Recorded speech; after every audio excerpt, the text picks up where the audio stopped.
Bem-vindos. Hoje a gente vai mergulhar uma condição do coração um pouco específica, a amiloidose cardíaca por transtirretina, a ATTR-CM. Isso.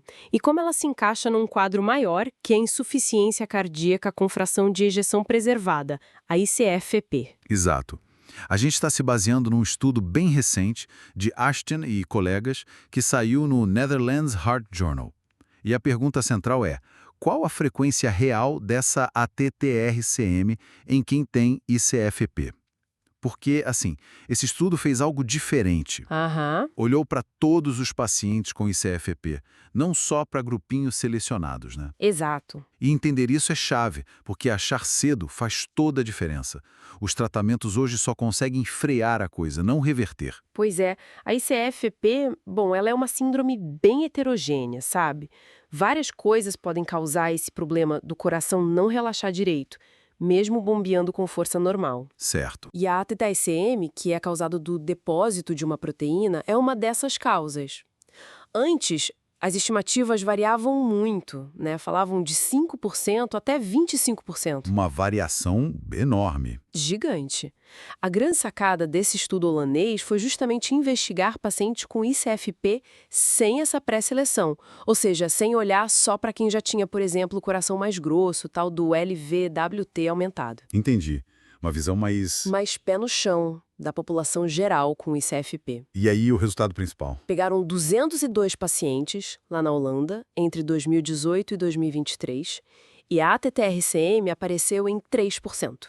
6 pessoas. Nem menos que os 25% que se falava, né? Isso quer dizer o quê? Que talvez a TTR-CM não seja um bicho tão grande assim dentro da ICFP, ou tem mais coisa aí? Então, é mais sutil. Essa prevalência mais baixa provavelmente reflete isso que falamos. A população era mais geral. Sem o filtro. Exato. Sem aquele filtro de já pegar gente com suspeita alta, com LVWT acima de 12 milímetros que outros estúdios faziam. Aí, claro, achavam mais casos. Faz sentido. Incluir todo mundo dá um retrato mais fiel da frequência geral. E um detalhe interessante, 64% da amostra eram mulheres. E mesmo a TTR-CM sendo mais comum em homens, eles não acharam sinais de que ela estava sendo subdiagnosticada nas mulheres ali naquele grupo. Mas olha, o ponto que me deixou pensando mesmo foi outro. Desses 6 pacientes com a TTR-CM, Sim. 2 deles, 1/3, não tinham aquele sinal clássico, a parede do coração mais grossa na hora do diagnóstico. O LVWT era normal, menor que 12 milímetros. Exatamente. E isso, assim, desafia um pouco como a gente costuma pensar em rastrear essa doença, né? Totalmente.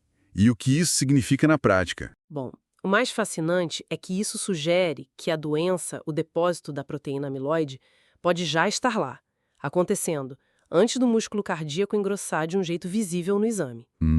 Esses 2 pacientes, eles estavam em fases mais iniciais mesmo. Tinham classificações de gravidade mais baixas, sabe?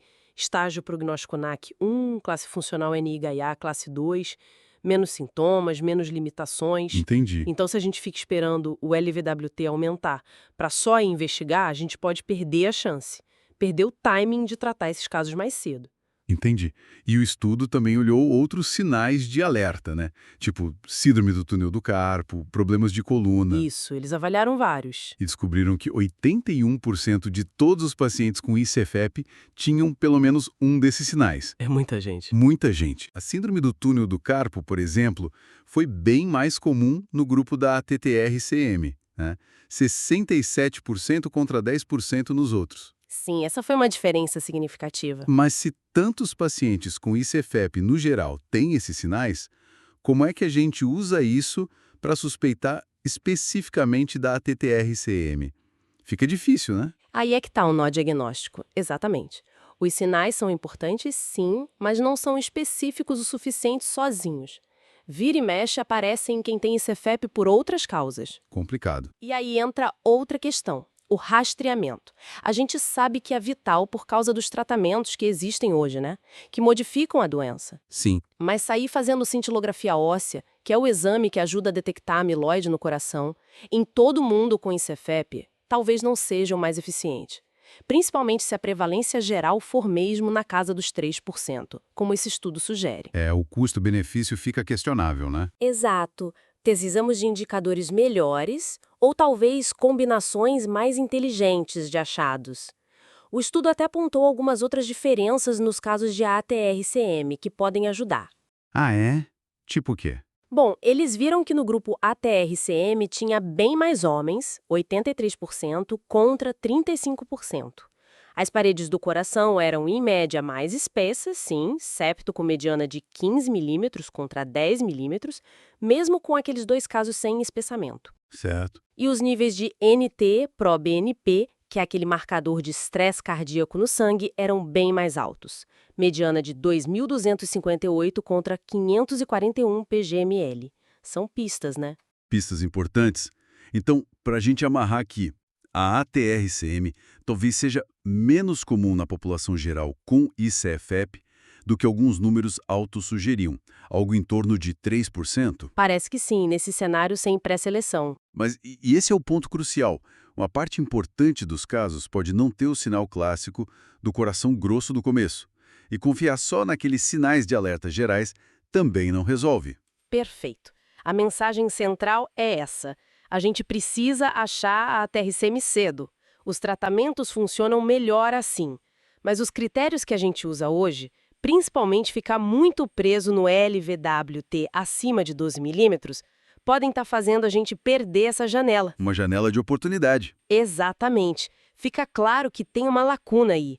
Precisamos refinar as estratégias, encontrar formas melhores de identificar esses pacientes mais cedo. E fica aquela provocação para o nosso ouvinte pensar, né?